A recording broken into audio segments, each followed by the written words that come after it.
right, guys, after looking at the artwork by artist Kimmy Cantrell and the masks he makes, we're going to create some Kimmy Cantrell masks of our own.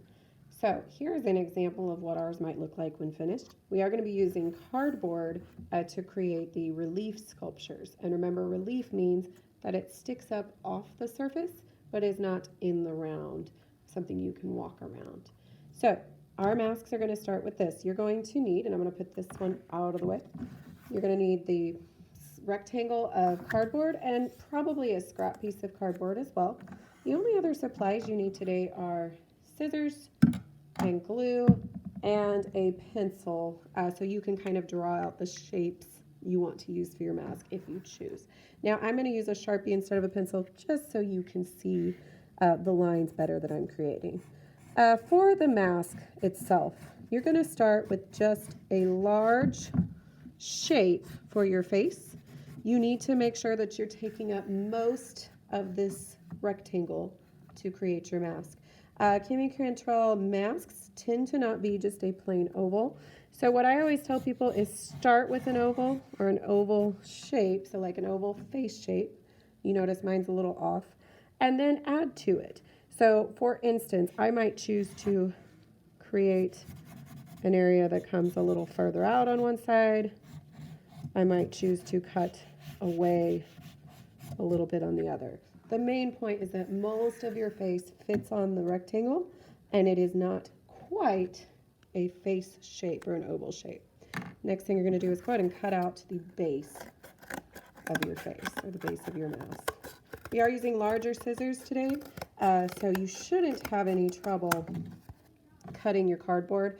Do save any extra pieces you cut off today because you may need them for scrap pieces as we add the parts of the face to our mask.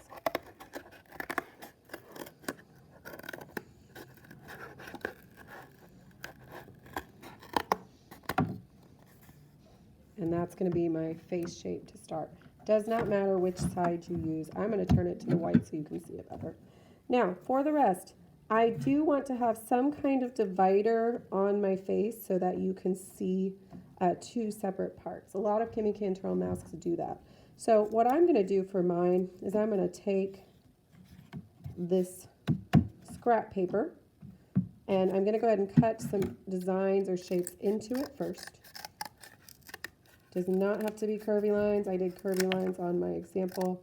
You could do zigzags, whatever you want. We're going to create kind of a shape to divide our face. And I am going to go ahead and glue that down so it is ready to go. For your gluing today, I would suggest using lines of glues, not dots, because we really want to make sure it is sticking as well as possible. I'm also going to have to hold it down for a little longer today to make sure that it sticks well. Okay, now obviously I don't want these corners and stuff hanging off the edge, so I am going to give them a little trim. Make sure they are in line with my face. And if it helps to turn it over so you can see what you're cutting better, that is fine. Okay, so I have divided my face. I've created a face shape. Now I'm going to use just some different shapes to create things like a mouth, a nose for my piece. I think I want a big nose, so we're going to go with this. Remember, you are not designing actual details or realism, so no realistic noses and eyes today. What we're looking for is that it resembles those parts. So try to think simple. Try and think of simple shapes that could, in fact, become or be seen as a nose or an eye. Okay. For instance, I'm going to create an eye that goes along this way, I think. And it's okay to have pieces that jut off a little bit. Just don't get too crazy. So this is going to be the base of my eye. And I will have to create another shape on top for the eye to fit onto. So let's use some more scraps. Here we go. That's going to be where my eyeball is, the other part of my eye. So for today, your job is just to finish all the parts of the face, creating a relief sculpture. So you are not drawing anything other than the main part of your face. And if you need to, you can also draw some areas to create the shapes you're going to add to it. But remember, the goal today is to have an entire face made as a relief sculpture. This is an eyebrow, I think. We're going to make that into an eyebrow. There we go.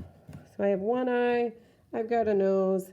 If I were to continue with this, I would go ahead and add another eye, maybe another eyebrow. You could add things like eyelashes. Some little pointy parts would make nice eyelashes for some pieces. Don't forget that you need a mouth of some sort. Mouths, I tend to try to make the mouth at least resemble a mouth shape as I decorate. Okay. There we go. Now, I would continue building this up until I had all the parts done. So, get started on making your face. Once you finish putting all the different parts of the face onto your mask and you've got them glued down, we are going to paint a base color onto the mask so that it will be easy to add all the colors to our Jimmy Cantrell mask. So as you can see, the finished one, lots of different colors going on here. We're going to use a blue because that makes for a nice base coat that our pastels will work with later on. So you're going to use a bigger brush, just kind of paint it on. Now, since it is a 3D object, when you come along the edges, you are going to have to kind of brush or scrub it into those edges a little bit to get it to work. Now, as you paint, it is going to require 2 coats to cover well. So, how that works is you're going to brush the first coat on completely. If you notice, I am just kind of, I'm not scrubbing, I'm not destroying my brush, but I am really trying to press it into every little crack as I paint. I don't want any of the cardboard showing at the end, because if I do, I will have kind of a rough time getting the pastel to cover. Now that does not mean that I am just slapping on tons of paint either, because we don't want it to end up with really textured, bumpy areas either, because that will make it a lot harder to work with in the end.